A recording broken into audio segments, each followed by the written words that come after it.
Hey, what's up DIYers, Mike Boards with the Mike Boards channel. Thank you for watching. Working on our 2018 Chrysler Pacifica, and in today's video, the proper and safe way on how to replace your brake pads and rotors. Let's get started. DIYers, here we are outside in the garage, and in front of us is our 2018 Chrysler Pacifica. And again, in today's video, the step-by-step process on how to properly and safely replace your brake pads and rotor. And we are going to perform the steps on the front passenger side. It will be the exact same on the driver's side. We will do that afterwards. We are now inside the vehicle, and before we actually move on and open up the hood of the engine compartment to disconnect the black negative cable to your battery, we need to deactivate or disengage the electronic parking brake. And to do so, go ahead and keep your feet on the floor. In other words, do not have your feet on the brake pedal or gas pedal, and go ahead and push the start-stop push button to activate or turn on the ignition, and you will see the display turn on here shortly. And there's the display. And from here, we are now going to press the start-stop push button a second time with, again, the feet on the floor, not touching the brake pedal or gas pedal. And the ignition system will turn on, as you see. And I'm going to select Controls and Settings. And I'm going to click the down arrow once and select Brakes and Brake Service. Would you like to retract park brakes to allow for brake system service? Yes. And you can hear the electronic parking brake initializing or moving down below near the brakes. And at this point, park brake retracted. To reset, press brake pedal and activate park brake switch. We will do that at the end of the project. From here, go ahead and turn the ignition switch off by selecting the engine start-stop push button and shutting the system off. In addition, you will know that your parking brake is off or deactivated if you have that P blinking on your instrument cluster. Outside the vehicle now, into the front driver's side, and coming inside, we've got our primary battery, and then to the left we've got the smaller motorcycle or jet ski size style battery. That is your auxiliary battery. We're going to loosen up and remove the black negative cable to our primary battery. Camera in position. This is a 10mm nut. We are not going to remove the nut fully. Again, just loosening it and pulling the black negative cable and connection off the terminal of the battery. And as you do this, just be careful. Pull it up, straight, and off. And you want to position the connection point in a way where it's not going to hop back and make contact with the terminal lead during the project. That would not be good. Camera now position looking at the driver's side wheel and the lug nuts, and we are going to grab the 19mm socket here, and we are going to carefully loosen up the lug nuts. Not remove them, but just loosen them up. And removing them fully will come after we set the jack and lift the vehicle up. And the reason I'm loosening them now before lifting the car up off the ground or the tire up off the ground is because I do not want to be tugging at the lug nuts in an aggressive manner with the weight of the vehicle off the ground and resting on the jack stand or jack. That would increase the possibility or likelihood of the vehicle falling off the jack stand or jack.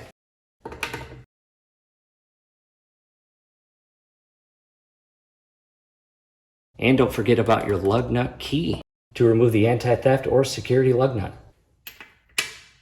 And this also is a 19mm. To the back side of the tire, and let's direct our attention down below where we are going to properly place the jack. And as you see right here, that is a beveled arrow in the trim. And that section under here is where we are going to place the jack. And a closer view of the beveled arrow as shown right there. Jack is in position, time to raise the vehicle and pull the tire up off the ground.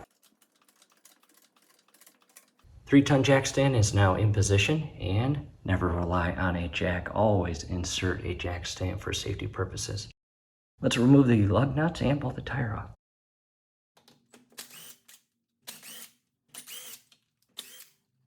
Last but not least, the lock or securing lug nut.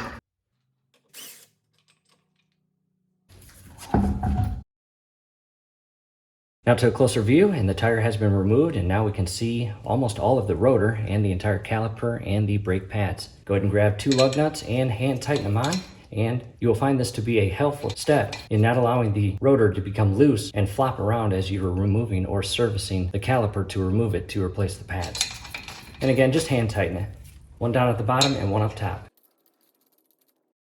2 different camera angle. I've got a cardboard box laid out because as you remove or service brakes and brake rotors, a lot of rust falls down. I've got a block back there for the caliper to rest on when we loosen up and remove the bolts and pull it off the rotor. We are first going to direct our attention to the slide securing bolts, and these are 13 millimeters. I've got one here, and if I come all the way down here, a second one right there. Again, 13 millimeter bolt. Camera in position, and again, the top 13 millimeter slide bolt that secures the slide in place to the housing, and the bottom one. I've got that one loosened. Now to the lower one.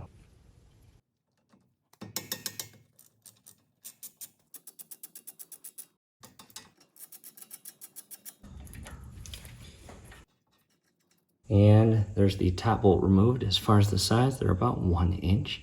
Set these in a safe location. And in addition, I want the same bolts going in the same holes when it comes time to put everything back together.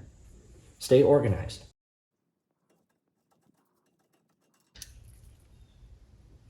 From here, if you can't remove it by hand, you will need a pry bar. However, it looks as if it's coming loose by hand.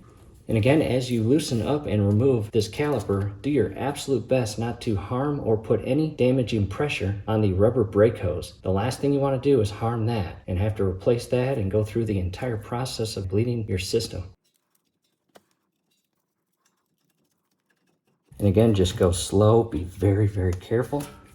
And there is the double piston internal portion of the caliper, and there is the hose I'm referring to. Again, DIYers, do not put any pressure on that hose and damage it. I'm going to position the block in a way and lean the caliper up. Now to a close-up of the caliper, and again, do not harm that brake line or hose. And I have transitioned to a 21 millimeter socket. Coming to the back side, we have this large 21 millimeter bolt as well as the lower one right down there. And we need to remove both of those so we can pull this entire brake pad housing off the rotor. Got the camera positioned, and again, we need to remove both of the 21 millimeter bolts, one on top and one down below. And DIYers, it's a good time to take photos to ensure when it comes time to putting everything back together, you have documentation on how to properly reinstall everything correctly. And these are on there pretty firmly. I'm going to transition to a rubber mallet. That one's loose. Now to the bottom. Once it's loose, you can loosen it up and remove it by hand, which I'm doing now down below. And the bolt is about 1.5 inches. Now to the top.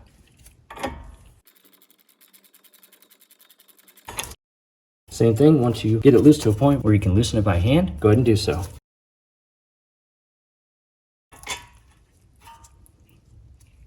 And once that bolt's removed, keep your hand on the brake pad housing and you can carefully shift it off, as shown here. Completely remove it from the rotor. Taking a step back, and it's time to remove the rotor, and to do so, I'm going to loosen up the lug nuts that I hand tightened and set those aside.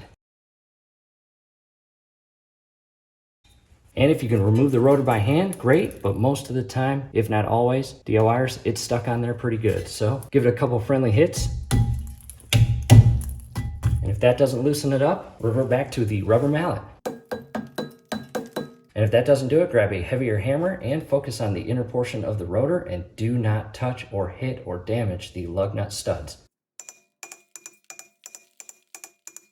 To an update, as I'm removing that rotor, I did not want that block to give way down below and the caliper to fall off and damage that hose, so I bungeed it up as shown here.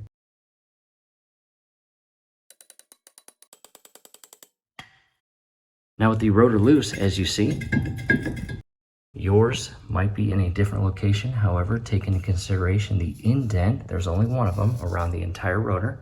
Yours might be up here, might be down there. But ours is basically at the 845 position, and when it comes time to install the new rotor, we are going to ensure that the indent on the new rotor is down there.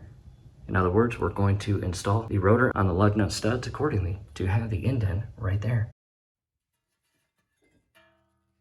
With the rotor fully removed, you can now see your wheel hub assembly with all of the lug nut studs, as well as your dust shield here. DIYers, as you remove or install that rotor, do not harm the dust shield either. The last thing you want is this dust shield rubbing against your brand new rotor and brakes as you're driving. And from here, I steer away from spraying this area with brake cleaner because there's electrical connections down below and I do not want to harm those or contaminate them with brake cleaner fluid. However, I blow it off slightly and clean it. and get all of the brake shavings or rust shavings out of the thread. In front of us now is the brand new OEM Mopar rotor, and DIYers, I'm just not ready to put aftermarket parts on our 2018 Pacifica. It's only 7 years old. In addition, down below in the comments and description will be links on where to purchase these parts, both rotors and brake pads.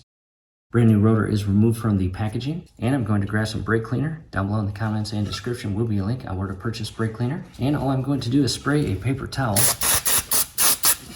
and clean the surface of both sides. And the purpose of this is to remove the anti-rust additive that is gathered on the face of your brand new rotor. Again, both sides. Next, I went ahead and rotated the rotor to show you the indent on the brand new rotor. And again, we will install that at the exact location the old rotor was. Another quick reposition of the camera, and we are going to, again, carefully install the brand new rotor. And I've got the indent underneath my left hand right there. And ensure that the indent is properly positioned, which it is. And I'm going to push it flush and install 2 lug nuts hand tight to ensure that this rotor is not going to flop around as I install the remaining parts. Coming down below, and again at the roughly 8:45, 9 o'clock, there's the indent. And again, yours might be in a different location, just depends on where your wheels stopped the last time you drove. Now to a close-up of our brand new OEM brake pads. And there's the part numbers again down below in the comments and description will be links on where to purchase these. And again, photos go a long way. Time to carefully remove the old brake pads from the housing. In front of us now is the brake pad housing and old pads and new pads. And again, pictures go a long way. I'm going to shift this over, and this is the back side or inner side closest to the engine. And if you notice this brake pad and shift all the way to the right side, you've got that little looped aluminum tab, and you do not have that looped aluminum tab on the opposite side. In addition, coming to the top portion of the pad, you have a rounded cut here and a shallow cut at the very bottom. And on both pads, you've got the plate on the outer portion that will never make contact with the rotor. That's important. In addition, shifting over to our brand new brake pads, I've got them positioned and aligned as they would go into the brake pad housing. And again, that looped aluminum tab there, I'm going to carefully shift the old pads out, and they might be a little tricky, but just be careful. There we go. There's the old pad, and I'll shift that aside. In addition, I will come to the back side here. As you see, the aluminum or loop tab is on the same side or end that the inner pad loop was. In addition, I'm going to carefully remove the additional brake pad. There we go. Shift that aside. And I'm going to grab a steel brush and very carefully clean out the inner hardware. And you can install brand new hardware. That will be personal preference, but overall, this hardware looks pretty good. And a lot of people don't like messing with the inner hardware. And down below in the comments and description will be a link on where to purchase a wire brush. Very important. Clean your hardware. And then we are going to lubricate them with brake lube. And there is the brake lubricant.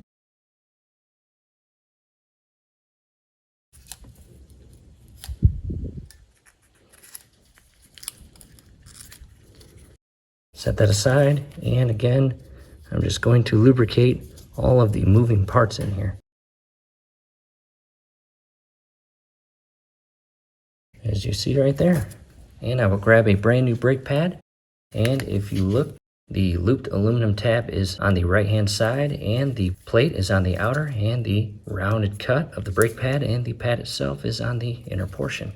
And you've got these 2 little spring tabs right here. We are going to come in at an angle as shown here, get underneath or inside of those, push down, and simultaneously shift the brake pad in as shown here.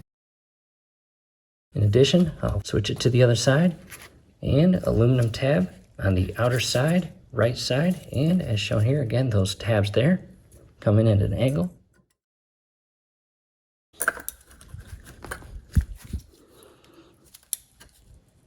As shown there.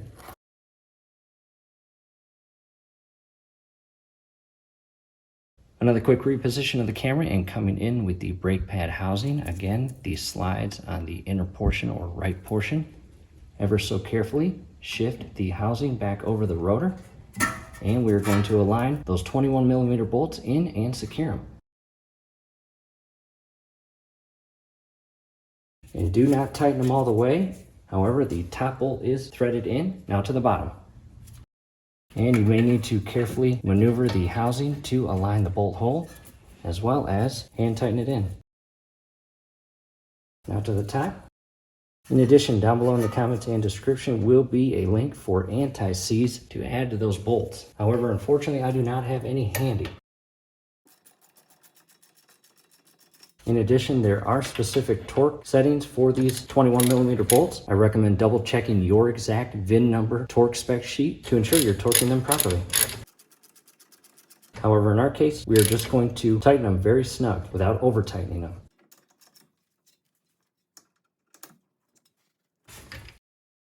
Now to a close-up view of the housing and pads re-secured to the assembly here. And what I'm going to do is carefully compress the pads. We are now going to lower the caliper and use an awesome tool to compress both of these pistons, because right now they won't fit over the brand new pads. And there it is. This is an awesome tool, and down below in the comments and description will be a link on where to purchase this. This is a must when doing this project. And this is a ratcheting style piston compressing tool. Next, what I did was remove the blue bungee and carefully lower the caliper onto the block, and here are the two pistons inside the caliper. And while we were working on other things, both of the pistons extended slightly to, again, a point where the gap is no longer wide enough to fit onto the brand new pads. So that's where this awesome tool comes into play, and I'm going to ever so carefully lower it down as shown there. And from here, putting a little bit of tension on the outer plates, I'm going to ratchet in a way that is going to extend these black plates and compress the piston. However, first, let's go up inside the engine compartment and remove the cap to the brake fluid reservoir. Coming inside the engine compartment and referencing our two batteries, coming up to the brake fluid reservoir and removing the cap.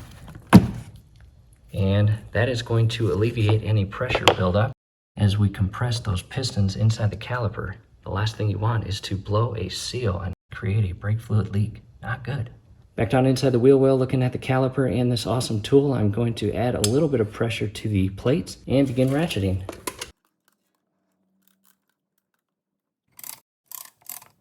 And once the tension creates where you no longer have to compress the plates by hand, go slow.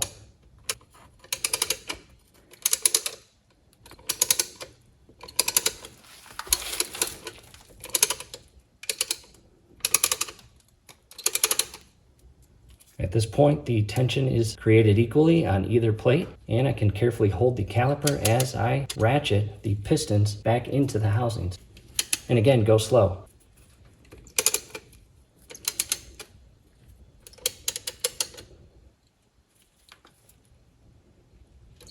This tool is amazing. And by purchasing this tool, it is large enough with the plate adapters to compress both pistons evenly at the same time. And you can use this on other vehicles. These outer larger or longer plates can be removed. They're magnetic, which is awesome.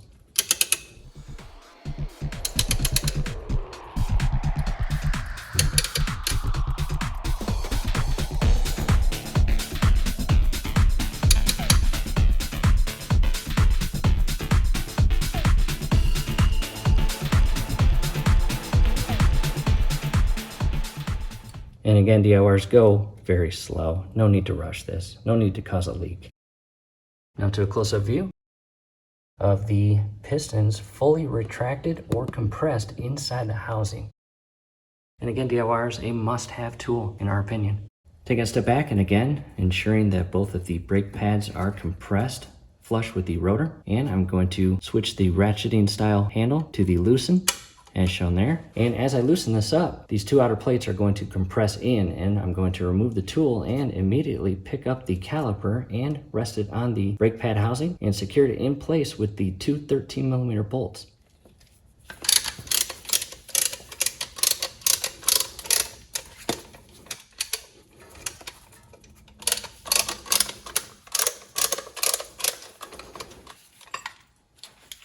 And again, real quick, the removable plates as shown there, magnetic. Awesome tool. And again, with the two pistons properly compressed, ever so carefully shift the caliper back onto the brake pads and housing.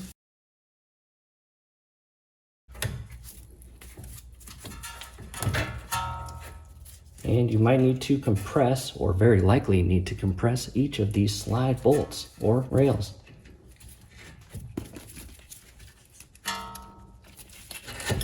Shift it into place.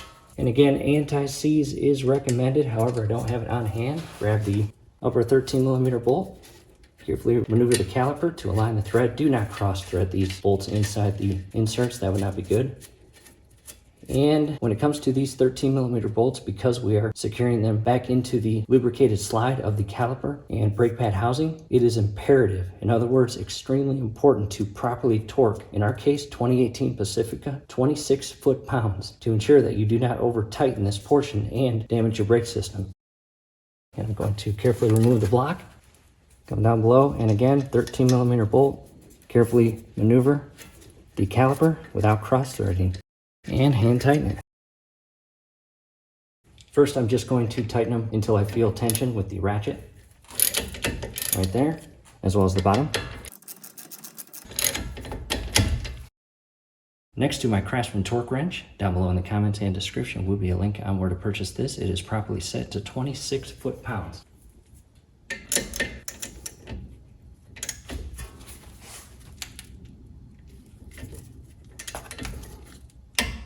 There we go. Now to the bottom. Not much room to play with, but just maneuver it in a way without damaging anything. And if you do it this way, do not damage the rubber brake line. There we go. You heard the click. From here, just double check everything. And if you're curious about why this is painted gray, that's the anti-rust with the brand new OEM rotors. So if you've got that gray spray paint on, that will wear off within the first couple days of driving the vehicle and applying your brakes. From here, I'm going to carefully remove the two lug nuts. And again, double check everything. Two 13mm bolts are properly torqued to 26 foot-pounds. The brake pad housing, 21mm bolts are secured, and everything is properly installed. From here, time to reinstall the wheel and hop to the driver's side and perform these exact same steps. And I've got the tire in hand, however, my little socket got stuck. So again, the importance of double checking everything before moving on to the next step. And without cross-threading any of the lug nuts, go ahead and hand tighten it.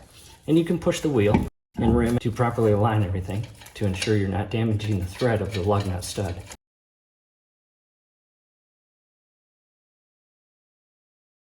Last but not least, the lock or security lug nut.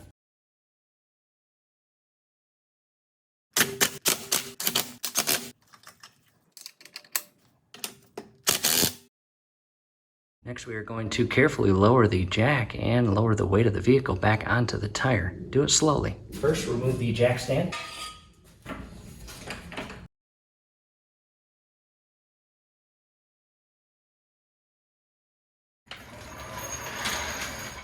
Take a step back, and DIYers, again, before we move to the opposite side or driver's side front wheel to replace the rotors and pads, double check everything. Got the brand new rotor for the driver's side as well as the remaining pads. Again, same exact steps, but the opposite side. We're not going to bore you with that. We'll do that right away, and we'll talk to you in a bit. And DIYers, if you're curious, we are making progress. Old rotor, brake caliper, brake pads are removed. To another update, we're making progress. Everything is replaced, and time to put the tire back on. Driver's side wheel is resecured, and at this point, both driver's side and passenger side rotor and brake pads are replaced. Time to resecure the cap on the brake reservoir and resecure the battery. And I did just that. The cap to the brake fluid reservoir is resecured and tightened without over tightening or damaging it. Black negative cable resecured to the negative terminal of our primary battery. From here, we're going inside the vehicle to reactivate our parking brake. Back inside the vehicle, and again, both feet on the ground, not touching the brake pedal or gas pedal. We're going to press the engine start stop push button just once. And you can see the display is powering up, and I'm going to push it a second time. Turn on the ignition system, and I'll accept. And again, park brake retracted. To reset, press brake pedal and activate park brake switch. And again, all I'm going to do, I'm not going to turn the engine on, is press the brake pedal, followed by pushing the parking brake push button, which is right down here, right there. And I can hear the brake park linkage down below reactivating, and I felt the brake pedal shift and move forward. And at this point, as you can see with the screen, park brake reset, brake service exit complete. Okay, from here I'm going to start the engine and go for a test drive.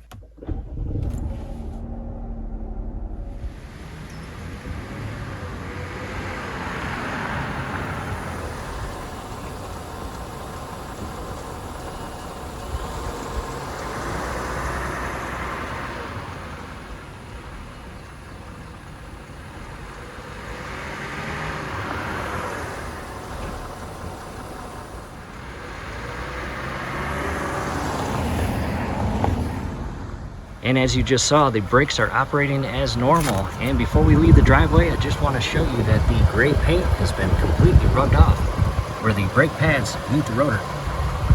And that should be on both sides, as you see, right there. So if you are worried about that paint, don't worry about it.